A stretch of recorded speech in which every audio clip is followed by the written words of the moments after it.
Salut tout le monde, il nous reste une petite notion à couvrir pour terminer la section 3.3, on va regarder qu'est-ce qui se passe si j'ajoute des fentes. Fait que si je fais l'expérience de Young à deux fentes, de quoi va avoir l'air le patron lumineux si j'ai 3, 4 ou 10 fentes? On va regarder qu'est-ce qui se produit. Ok, sur cette diapo-là, c'est une image qui est tirée du Séguin, on voit deux patrons lumineux. On a comme superposé sur le dessin là, deux patrons lumineux différents. En rouge, on a la figure d'intensité lumineuse si j'ai deux fentes. C'est l'expérience de Young traditionnelle, c'est pour ça qu'on l'appelait ça I2, l'intensité avec deux fentes. Puis I3, c'est l'expérience de Young, mais cette fois-ci, j'ai trois fentes.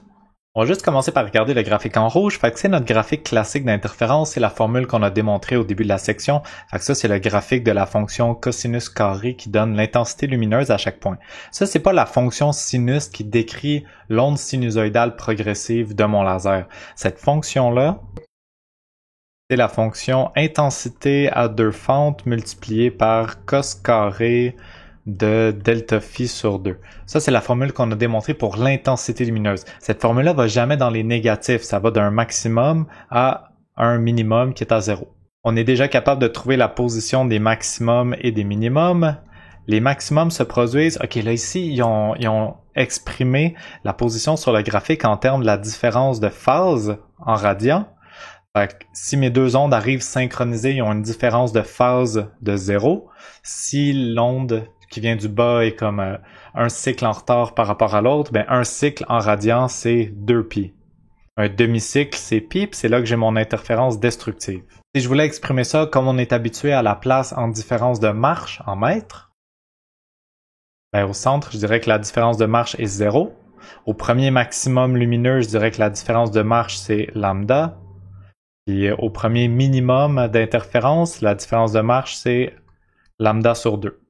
Je mentionne aussi que d'habitude, on met notre écran comme à la verticale, puis ici, ils ont mis l'écran à l'horizontale. Fait que dans cette expérience-là, c'est comme si les fentes étaient quelque part ici, puis que la lumière s'en venait d'en haut. Dernière chose que je veux dire ici, c'est que sur l'écran, j'aurais pu mettre, mettons, les positions en Y. Mais là, le Y qui correspond au maximum, ça dépend de la distance entre les fentes, de la position de l'écran, tout ça. Mais la formule pour Y, ça aurait été D fois sinus de l'angle pour l'expérience de Young. Puis quand ça adonne, par exemple, que D fois sinus de l'angle est égal à lambda, là, je trouve le Y de mon premier maximum d'interférence. Ok, fait que ça c'est pour mon dessin à deux fentes. Là, ce qui m'intéresse, c'est de regarder ce qui se produit si j'ajoute des fentes. Ça, là, je vais pas vous le démontrer mathématiquement parce que, comme la seule façon de vous le montrer, ça serait vraiment là de faire la formule pour additionner trois fonctions sinusoïdales. On connaît pas mal moins les identités trigonométriques pour additionner, 3, 4, 5 fonctions sinusoïdales. Il y en existe, on va pas se lancer là-dedans. Fait que je vais juste vous décrire plutôt qualitativement qu'est-ce qui se produit quand on ajoute des fentes. L'important, ce qui va être à retenir, c'est que il faut que vous soyez capable d'identifier, si je vous montre par exemple le patron en vert, il faut que juste en regardant ce patron-là, vous soyez capable d'identifier que ça correspond à l'expérience de Young à trois fentes.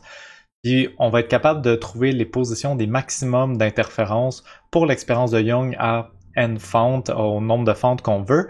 Mais quand on ajoute des fentes, on vous demandera plus de trouver les positions des minimums, seulement celles des maximums. Donc regardons ça. La première chose qu'on remarque sur le schéma en vert, c'est que les positions des maximums d'interférence sont exactement aux mêmes places que quand j'avais juste deux fentes. Donc la formule pour trouver les positions des maximums d'interférence à trois fentes, ça reste exactement la même. Ça reste que la différence de marche, c'est D. D, c'est la distance entre deux fentes consécutives. Par exemple, si je dessinais mes trois fentes comme ça, ça ici, c'est la distance D. Ça aussi, c'est la distance D. Fait que la différence de marche, c'est D fois sinus de θ. Puis si je veux trouver des max, il faut que ça soit égal à un multiple entier de la longueur d'onde. C'est la même formule pour trouver les maximums.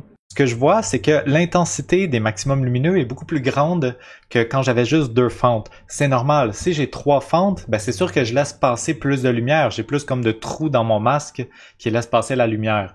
Fait qu'au total, il y aura plus de lumière sur l'écran, puis l'intensité des maximums va être beaucoup plus grande.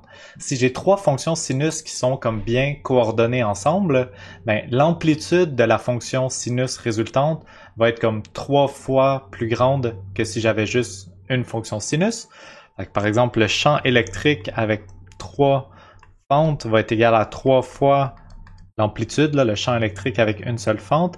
Mais vu que l'intensité dépend du champ électrique au carré, Ben, mon intensité à 3 fentes, ça va être 3 au carré fois l'intensité si j'avais juste une fente, donc 9 fois et 1.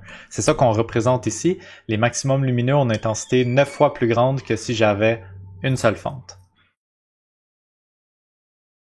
Fait que les maximums de lumière vont être beaucoup plus intenses, mais entre les maximums, il va y avoir globalement moins de lumière, ce qui va faire en sorte que si je veux calculer l'intensité moyenne, si je veux faire la moyenne de l'intensité lumineuse sur l'écran, cette petite ligne pointillée-là qui est dessinée ici, ben, l'intensité moyenne, si j'ai 3 fentes, ça laisse passer 3 fois plus de lumière que si j'avais juste une fente. Ça, c'est vraiment si je fais une moyenne sur le total de l'écran. Je vais pas vous montrer comment calculer cette moyenne-là, ça nécessite une intégrale, on va pas faire ça. Il faut juste comprendre que au total, en moyenne, il y a 3 fois plus d'intensité que si j'avais juste une fente, mais les maximums lumineux vont être 9 fois plus intenses, donc 3 au carré fois plus intenses. Dernière chose qu'il faut être capable d'identifier, c'est que entre mes maximums principaux, ça, c'est les très grands maximums qui sont en des positions que je suis capable de calculer. Je vais voir apparaître des petits maximums qu'on appelle des maximums secondaires.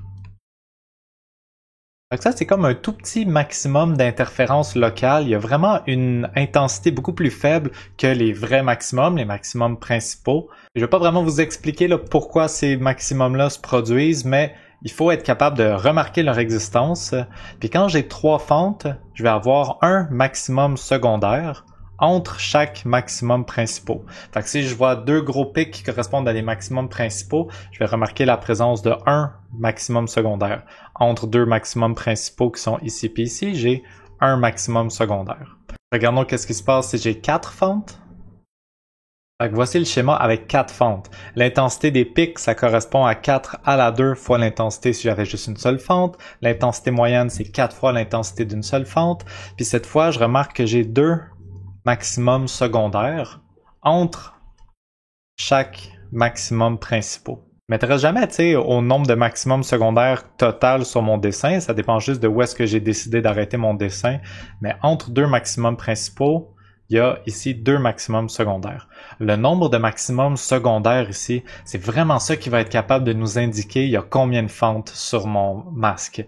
Fait que quand je regarde ce schéma-là, si j'avais pas ces indications-là, le 16 et 1, si j'avais vraiment juste la forme du dessin, la seule façon que je serais capable de savoir il y a combien de fentes sur le masque, c'est très important à savoir, c'est de regarder le nombre de maximums secondaires entre 2 maximums principaux.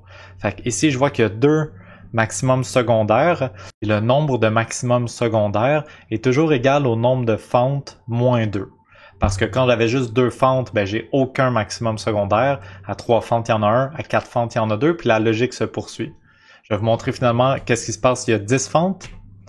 Ben, quand il y a 10 fentes, l'intensité des maximums lumineux est comme super grande. Puis entre les maximums lumineux principaux, il va y avoir plein de petits maximums secondaires. Ici, si je les compte, 1, 2, 3. Il y a 8 maximums secondaires. 8 maximums secondaires, ça correspond à 10 moins 2. Parce que j'ai 10 fentes, 10 moins 2, ça me donne le nombre de maximums secondaires.